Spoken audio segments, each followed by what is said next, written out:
Oh, hi, friends. Welcome back. I'm going to share with you today 13 things that I'm going to let go of, or I already did let go in the first week of January 2023.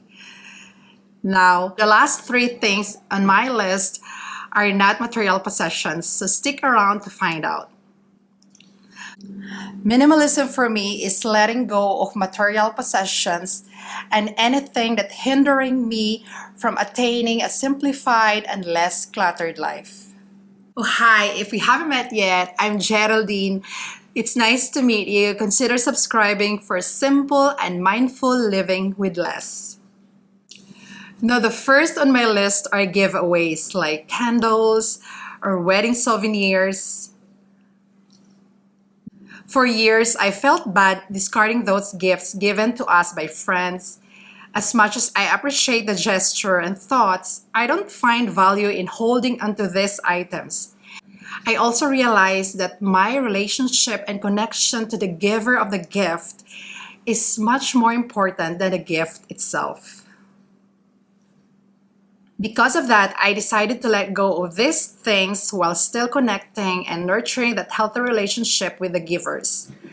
I now learn not to feel guilty in letting go of any gift given to me, either giving it to others by donating or re-gifting, even selling them.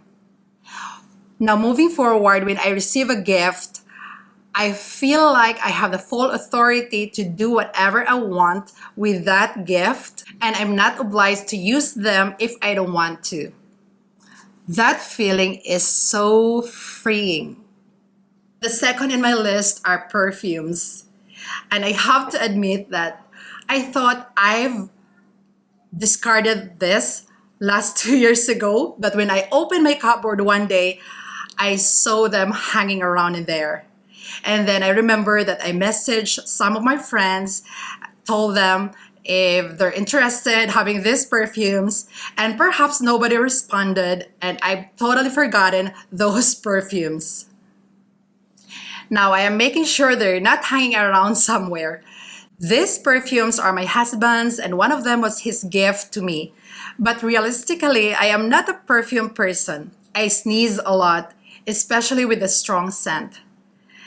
Maybe I could buy a more expensive one day, but it's not really my priority right now.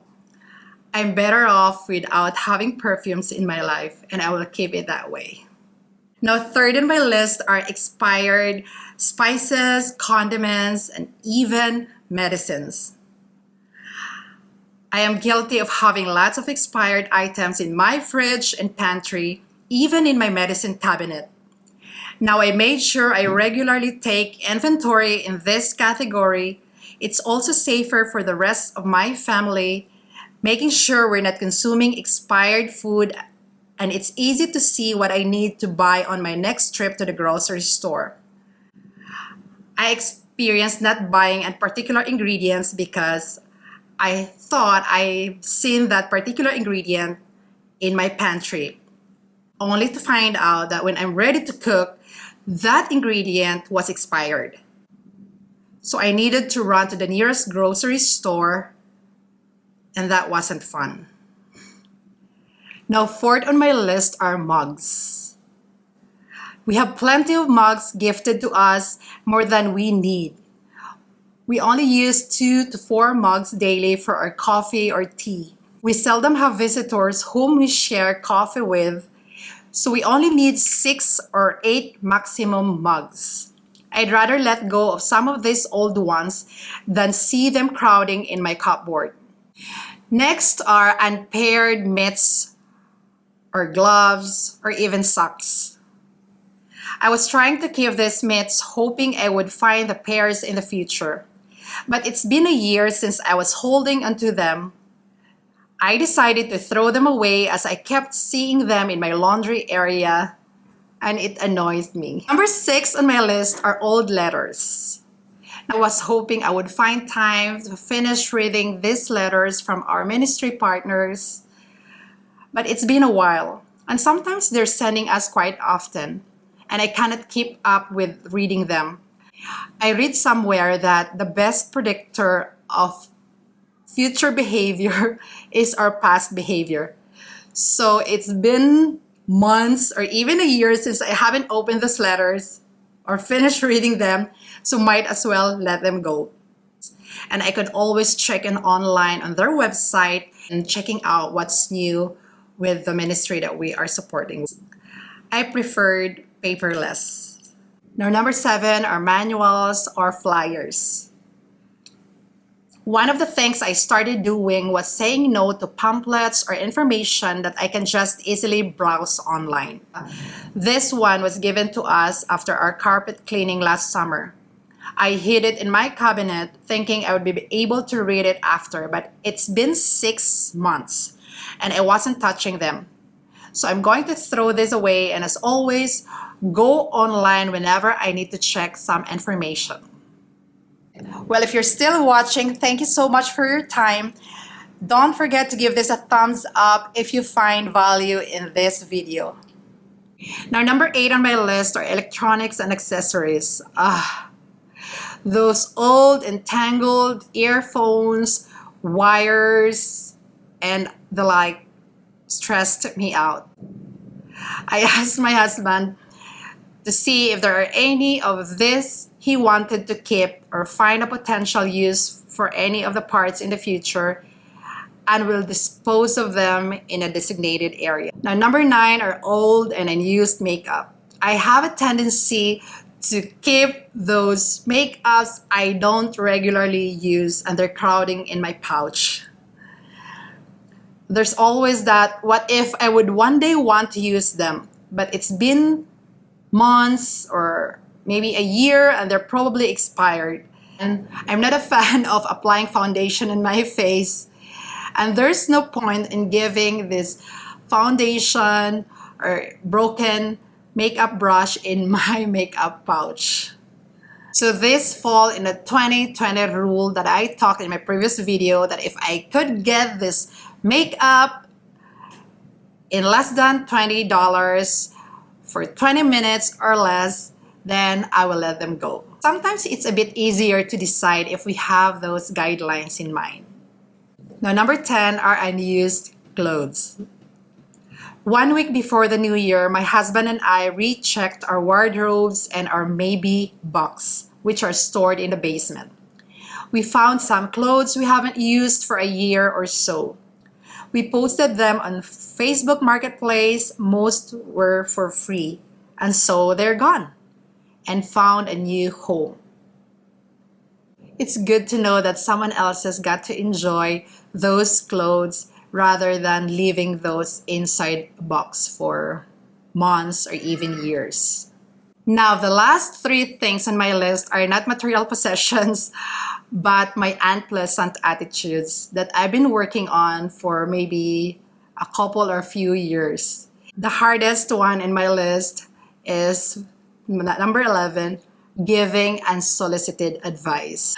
I have to admit that I struggled with this one for years and have been working on it for a couple of years. Sometimes it's easy to tell people what to do because we are not in their shoes. I gradually embraced the idea that everyone is an expert in their own world, and I believe that each can live their lives on their own terms and in the best way they know how. With this, I challenge myself to shut up and let my friend or family member know that I'm here to support in which way possible. Whenever they need me, I'm here for them. And I think it's better that way than giving my advice. And this requires more of intentionality for me and a lot of hard work. Now, second to the last on my list are unrealistic expectations. I ponder that most disappointments in my life comes from unrealistic expectations from my husband, children, or even from myself. For example, I was expecting a surprise from my husband every special occasions, but he is not that kind of person. He likes to plan things. So instead of being frustrated and waiting for that surprise, which isn't coming, I focus on the small surprises that he has been doing in our relationship for regularly. Like when I am cooking in my kitchen, he would randomly and give me a surprise hug and we would dance. So those are small things that sometimes I missed because I'm focusing on my selfish expectation from him. In addition, I used to set unrealistic deadlines for myself and felt disappointed when I did not reach them. This year, I challenged myself to give more grace to myself and others. I will keep doing my best, but when things happen opposite to what I want, I will continue to be grateful for the excitement and the joy during the process and will focus more on what I can control and be more flexible. Now, last on my list, things that I'm going to let go are negative thoughts. Now, I realize that the older I get, the more worried I become and have second thoughts about things, such as when I first started having a YouTube channel, lots of things came to mind. What if I will make a fool out of myself? What would people think about me? What if it won't work? But this 2023, I will focus on the positive aspects of life. I love doing this. I love sharing my thoughts and ideas. I love inspiring people, and I will stick to that. After my 8 weeks of wellness workshop, I learned that we could actually train our minds to think about the good things in life. When negative things come, we can acknowledge that they're there and slowly let them go.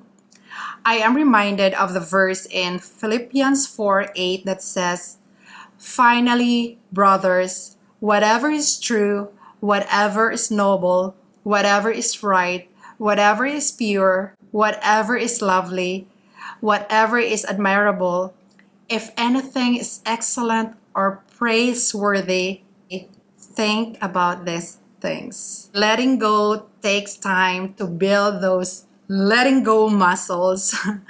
What are those things that you're thinking of letting go of in your life? Feel free to comment down below. I love hearing your stories. And feel free to share this video with your friends, with family members whom you think is going to benefit the content of this video.